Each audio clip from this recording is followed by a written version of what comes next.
individuals would choose a politician from the right, not the left, seemed extraordinary.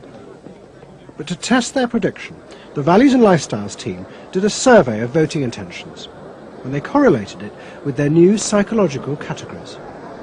When we said in our surveys, who are you going to vote for, sure enough, it was the inner directives who said that they would vote for Thatcher and for Reagan. And they made the difference in those elections because of their voting for Thatcher and Reagan. And it really surprised our colleagues, even within my own organisation. It really showed the power of this approach, because it's very difficult to identify inner directives on the street. These people who voted for Thatcher and Reagan, these inner directives, came from any walk of life. It's really hardly correlated with social class at all. I mean, if you just go along and look at age, sex, social class, you would never pick them up. But if you really go along with a questionnaire that gets at their values, then you can identify them very easily. And that was new? And that was completely new, yeah. At the beginning of 1981, Ronald Reagan was inaugurated as president.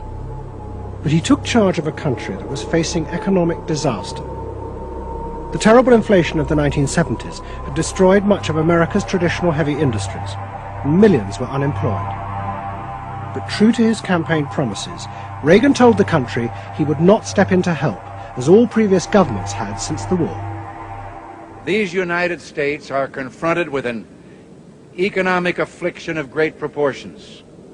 We suffer from the longest and one of the worst sustained inflations in our national history. Idle industries have cast workers into unemployment, human misery, and personal indignity. In this present crisis, government is not the solution to our problem. Government is the problem. But America's ailing economy was about to be rescued, not by government, but by the new groups that the market researchers had identified, the self-actualizing individuals. They were about to become the motor for what would be called the new economy. You can be what you want to be. So regarding V8, what do you really want? A tasty product that's good for me. What do you want that for? One technique is that we ask people the same question over and over and over again, and we say, what do you want?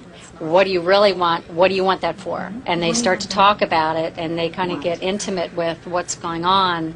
What we're doing with that technique is unpeeling the onion. If you want to think of a person kind of having layers and layers and layers of protection and thoughts and behaviors and beliefs, we want to get to that center core. In the wake of the invention of Values and Lifestyles, a vast industry of psychological market research grew up.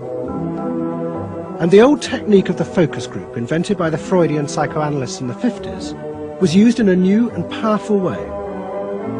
The original aim of the focus group had been to find ways to entice people to buy a limited range of mass-produced goods. But now focus groups were used in a different way to explore the inner feelings of lifestyle groups, and out of that invent whole new ranges of products, which would allow those groups to express what they felt was their individuality. And the generation who had once rebelled against the conformity imposed by consumerism now embraced it, because it helped them to be themselves.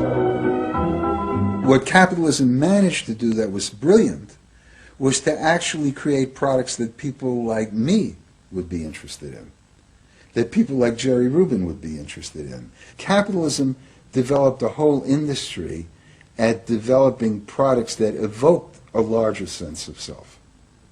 That seemed to agree with us, that the self was infinite, that you could be anything you wanted to be, that took our philosophy and agreed with it, and then created products that supposedly helped you, aids, that helped you be this limitless self. The product sells you a way of life, a way of being. The product sells you values. You dress this way, you live in a house like this, you have furniture like this, you use this computer. Do you have the regular jeans? Or? Oh, Gloria Vanderbilt does a lot in denim, in silks, and in cotton. You eat in these restaurants, there are values there, hipness, coolness. This is not, I repeat, not a marketing scheme. So the notion that you could buy an identity replaced the original movement notion that you were perfectly free to create an identity. And you were perfectly free to change the world and make the world anything you wanted it to be. Well, what I wear is a statement. And this vast range of new desires fitted perfectly with changes in industrial production. Computers now allowed manufacturers to economically produce short runs of consumer goods. The old restrictions of mass production disappeared, as did the worry that had bedeviled corporate America ever since mass production had been invented, that they would produce too many goods. With the new self, consumer desire seemed to have no limit. In the United States, the concern of companies was always that supply would outstrip demand, that we were producing too much, and that there was not a market for it.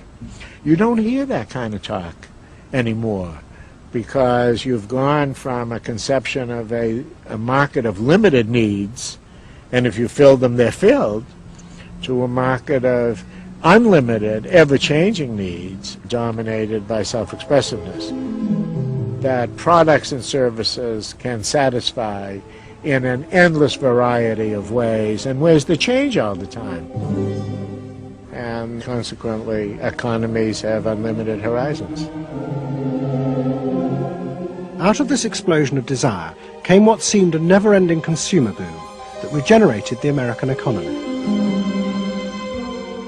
The original idea had been that the liberation of the self would create new kinds of people, free of social constraint. That radical change had happened. But while the new beings felt liberated, they had become increasingly dependent for their identity on business. The corporations had realized that it was in their interests to encourage people to feel that they were unique individuals and then offer them ways to express that individuality. A world in which people felt they were rebelling against conformity was not a threat to business, but its greatest opportunity.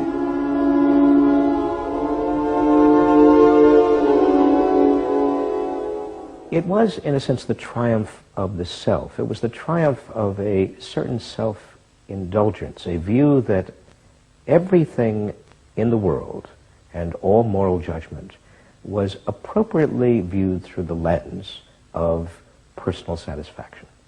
Indeed, the ultimate ending point of that logic is that there is no society. There is only a bunch of individual people making individual choices to promote their own individual well-being.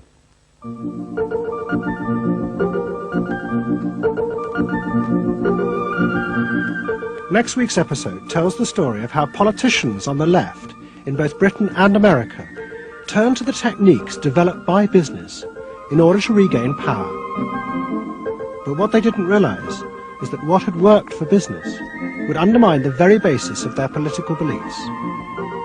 They would find themselves trapped by the greedy desires of the new self.